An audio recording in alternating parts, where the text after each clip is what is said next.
Hello. In this short video, I'm going to show you how to evaluate data sets for quality, and we're going to use something that should be familiar to you from your Info 1010 class. We're going to use the CRAAP test and just see how well it's going to work.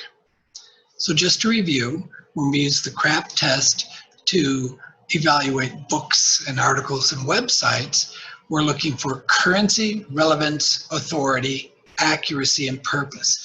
And so we ask questions about these topics and apply them to the articles and decide whether or not they're good. So as a refresher, when we're talking about currency, we want to know when was the information published, how old is the actual information in the article. An article could be published yesterday, but the information could have been collected or gathered or based on sources that are 20 years old. So we need to look at the bibliography and make a determination. When we're thinking about relevance, the questions we want to ask are, is this information relevant to my research? Will it help me move my research forward? If the answer is no, the article's not relevant and you don't want to deal with it at all for your research. You move on to the next article. Next is authority, and for authority, we want to ask who wrote the information? What are their credentials? What makes them qualified to write on this topic? And we ask the same questions about who published it. Who is the publisher? What is their reputation? Are they known for publishing good things? Are they known for publishing in that subject area? Or do they have a bad reputation and we should steer clear of them? The next A is accuracy. So one of the questions we want to ask is there agreement with other sources? So how do we check accuracy? We check and see if other sources, other journal articles, web pages, have the same information. If they do, then we've got agreement and we can say this article is accurate. Another thing we can do is look at the bibliography in an article and see if the bibliography is drawn from other reputable journals and sources, and that helps too. The last piece that we look at is the purpose. Why was this information published to begin with? Was it published to entertain, to educate, to inform, or was it published to persuade us of an opinion or a point of view? So that's a quick overview of the CRAAP test and how we used it in Info 1010 to look at articles. Now let's see if we think we can use this to evaluate data sets for quality. So we have the same 5 categories, but data doesn't look like journal articles. In fact, data is technically not even information. Data becomes information once you process it and analyze it and find those connections and links and see what it's actually saying. Okay, but data sets do have informational components like who put it together, who published it, where was it published, how was it put together. So the CRAAP test really can be applied to data sets. And in fact, we're even going to ask some of the same questions when we look at data sets as when we looked at information from journal articles and books and that kind of stuff.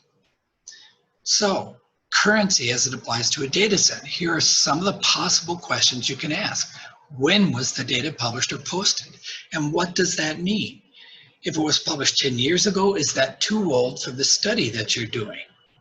So when was the data gathered? It could have been published yesterday, but the data could have been gathered 10 years ago. So again, you want to look at that. How old is that data and how does that impact my research and whether or not I want to use this information? Relevance is still the same set of questions. Is this data relevant to your research? If not, you might want to keep looking and try to find a different data set.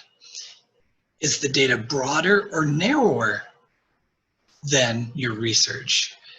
And if that's the case, can I get something useful out of this that's going to help me with my research? How does the study design impact the usefulness of the research? Did they gather the information in the same way that I would have wanted to gather the information myself? Did they look for the same stuff and look for the same information? Is it qualitative or quantitative data? And what type of data do I need for my research? If I find a great qualitative data set, but I need quantitative data, it's just not relevant. What's the geographic region of the research? Am I looking at the entire US, or do I want to find a data set that just focuses on California? And I found a data set that focuses on Colorado. Can I use that? If not, move on. What's the population? Who did they study? Are these the same types of people I want to focus on in my research? Authority is, again, the credentials of the people who put the information together. So who collected the data?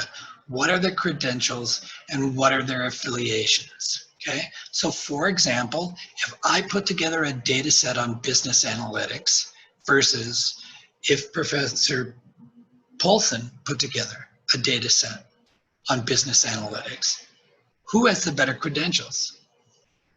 Not me, okay? Your professor, Professor Paulson, has much better credentials when it comes to information about data sets. Okay? Do they provide contact information?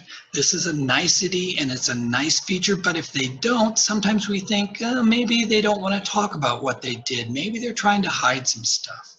Who published it? Again, that's like who published the journal. What's the reputation of the publisher as opposed to the people who actually put the information together? Our second A is accuracy, and there's a lot of questions you can ask about accuracy of secondary data sets. So how good is the study design is the first big question, and there's lots of parts to that. How was the data gathered? What measures were used? What was the population of this study? What is the sample size? How reliable and valid are the measures that they used? Do they provide documentation? This seems like it shouldn't be important, but it really is. Are they giving you the names of the variables and the descriptions of what the variables are, so you can understand what these things, these data points actually represent? How do they handle missing data? Are they actually providing you with a raw data set? That would be really nice. Then you don't have to worry about missing data. You can deal with handling that yourself. Do other sources of information confirm the data? Again, we're looking at supporting evidence. So if nothing else supports this information, you might be skeptical about this data set. Okay? And then of course, the last piece of the equation is purpose. And we're going to focus on the same questions. What was the purpose of the study? Why was it done? Did the author want to entertain us with some wonderful facts? Are they trying to inform us? Are they trying to convince us of a particular point of view? Okay. Do the authors make their intentions clear with why they gathered the data and what they intended to do with it? So is that information free of bias? If it's not free of bias, you might have to find ways of dealing with it or take a pass and find a different data set. And lastly, of course, if you have any questions about applying the CRAAP test to evaluating data sets, here's all my contact information.